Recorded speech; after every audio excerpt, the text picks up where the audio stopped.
अरे नायरा बेटा, नायरा बेटा। अरे आप?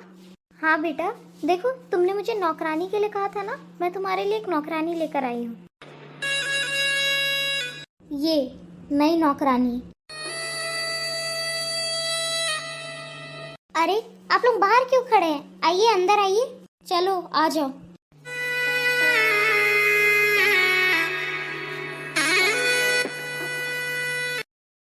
अरे अरे, तू पागल है क्या जो सोफे पे बैठ रही है? अरे तो क्या हुआ, बैठने दीजिए ना, तुम बैठ जाओ। अरे तुझे सुनाई नहीं देता? ये तो मालकिन है, ये तो बोलेगी ही, पर तुझे अपनी औकात नहीं भूलनी चाहिए। भूल मत कि तू एक नौकरानी है और नौकरानी की जगह जमीन पर होती है, इसलिए चुपचाप नीचे बैठ जाओ। जी। नायरा बेटा, वैसे तो इसे सारे काम आते ही हैं, झाड़ू पोछा बासन बर्तन, और हाँ टॉयलेट भी साफ कर देगी। तू रुक, मैं तुझे अभी डेमो देती हूँ। ए सुन, हम दोनों के लिए 2 कप चाय बना कर ला। जी जी, अभी बना कर लाती हूँ। और हाँ सुन, एकदम कड़क और बढ़िया चाय होनी चाहिए। जी। सामान कहाँ रखा है? चीनी और चाय पत्ती स्लैब पे रखी है किचन में, और फ्रिज में दूध है।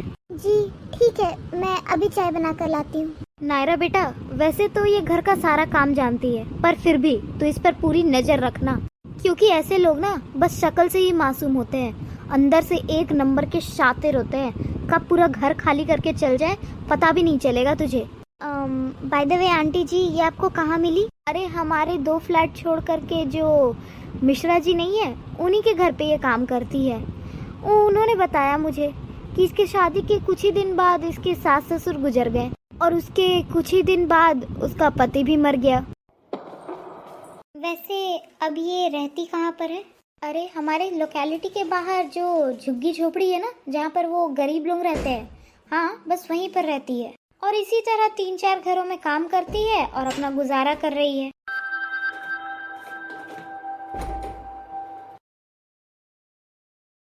एक मिनट रुको, मैंने हम दोनों के लिए चाय बनाने के लिए कहा था, तू अपने लिए चाय बनाकर क्यों लाई है? माफ कर दीजिए, मुझसे गलती हो गई। अरे क्या गलती हो गई? तुझसे बार बार गलतियां ही हो रही है। पहले तू सोफे पर आकर बैठ रही थी और अब अपने लिए बिना पूछे चाय बना ली। कल के गए तो तुम पूरा घर साफ करके चल दोगी, और फिर कह देना कि इसमें भी गलती हो गई। तुझे एक थप्पड़ लगाऊंगी ना तो तेरे सारा अकल ठिकाने आ जाएगा। बस कीजिए आंटी जी, बहुत बकवास सुन रही हूँ मैं तभी से आपकी। मानती हूँ मैं कि ये आपकी नौकरानी है, पर इसका एक बिल्कुल भी मतलब नहीं है कि आपने इसे खरीद लिया है, और आपका जब मन करेगा, जो मन करेगा वही आप इसे कहती चली जाएंगी। अरे आपको लोगों से बात करने की तमीज नहीं है क्या? अरे नायरा, ऐसे मत बोलो। नायरा, तुम इनका नाम कैसे जानती हो, और ये तुम्हें नाम से क्यों बुला रही है? क्योंकि जो सहेलियाँ होती है ना, वो एक दूसरे को नाम से ही बुलाती है, मेम साहब, मैडम या मालकिन नहीं बुलाती। क्या ये झोपड़पट्टी तेरी सहेली है? हाँ, हम बचपन की सहेलियां हैं। मेरी शादी हो गई तो फिर मैं शहर चली गई, और फिर काम इतना था कि फिर इससे मिलना ही नहीं हो पाया। अरे यार, तूने बताया भी नहीं, इतनी जल्दी तू शादी कर रही है, अभी इन सब चीजों की क्या जरूरत है? कुछ टाइम बात कर लेना ना, तुझे तो पता है ना कि मैं तेरे बिना बिल्कुल नहीं रह सकती। हाँ हाँ, मैं अच्छे से जानती हूँ कि तू मेरे बिना नहीं रह सकती, पर अब कुछ नहीं कर सकते, डेट फिक्स हो गई है, और एक दिन तो सबको ही शादी करनी है, तो अभी क्यों नहीं? और तू भूल मत, तुझे भी शादी करनी होगी। हाँ हाँ, अब फालतू की बातें छोड़ दे, बहाने मत बना, जब मुझे करनी होगी तब देख लेंगे। और वैसे भी अब तू मेरी बात थोड़ी सुनेगी, अब तो तू जीजू की बात सुनेगी, है ना? हाँ, मैं तेरी बिल्कुल नहीं सुनने वाली। और हाँ आंटी जी, कल से ना आप अपने लिए कोई और नौकरानी ढूंढ लीजिएगा। क्या मतलब?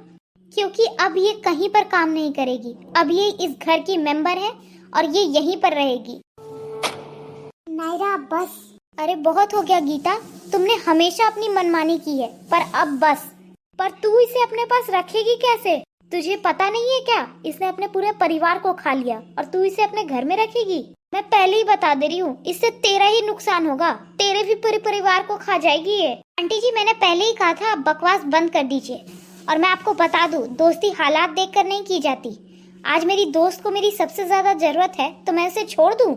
और ये सब छोड़िए, मुझे एक बात समझाइए, आपको तो पहले से पता था कि ये किस कंडीशन से गुजर रही है, इसकी क्या हालत है? कभी आपने ये जानने की कोशिश की कि ये ठीक है कि नहीं, कहाँ रहती है, कैसे रहती है? कभी ये पूछा कि उसे किसी चीज की जरूरत हो सकती है? पर ये सब आप करोगे कैसे, क्योंकि आप एक नंबर की लालची और खुदगर्ज औरत हो। आपको तो सिर्फ अपना काम निकालना था। पहले तो उसे अपने घर में काम करवाना था और उसके बदले इज्जत तो आप दे नहीं सकती, तो बदतमीजी से उससे बात करती रहती हैं। मैंने पहले भी कहा और फिर कहती हूँ, आपने अपने घर में नौकर रखा है, उसे खरीदा नहीं है। पर अफसोस, आपको समझाने का कोई फायदा नहीं है, क्योंकि आपके समझ में कुछ नहीं आने वाला। अब एक काम कीजिए, यहाँ से दफा हो जाइए। भलाई का तो जमाना ही नहीं है।